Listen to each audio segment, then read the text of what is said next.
Speaker قومی assembly نے overseas پاکستانیوں کی زمینوں پر قبضہ کرنے والوں کو سخت سے سخت سزا دینے کا مطالبہ کر دیا۔ اسلام آباد میں اوورسیز پاکستانیز کنونشن سے خطاب میں سمندر پار پاکستانیوں کی سہولت کے لیے دفتر خارجہ، اسٹیٹ بینک، نادرا سمیت دیگر متعلقہ اداروں میں مربوط حکمت عملی بنانے پر زور دیا۔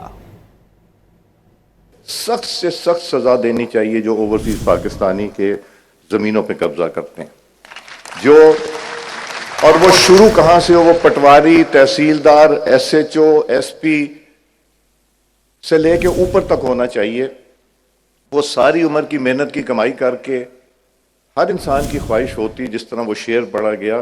کہ وہ مٹی کے گھر بھول گئے، کوئی مٹی کا گھر نہیں بھولتا، ہر ایک کی خواہش ہوتی اسی محلے میں آ کے میں گھر بناؤں۔ اس کا تو دل ہوتا ہے کہ وہ وہیں پہ آئیں اور آ کے پھر سے پیسے لگائیں، اور اگر ان کی محنت کا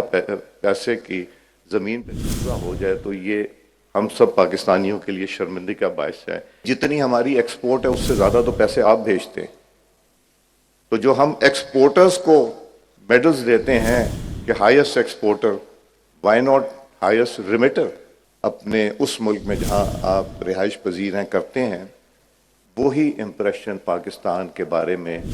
وہاں کے رہنے والوں کو اور وہاں کی حکومت کو ملتا ہے۔ آپ اچھی بات کریں گے تو وہ آپ کو بھی اچھا سمجھیں گے، پاکستان کو بھی اچھا سمجھیں گے۔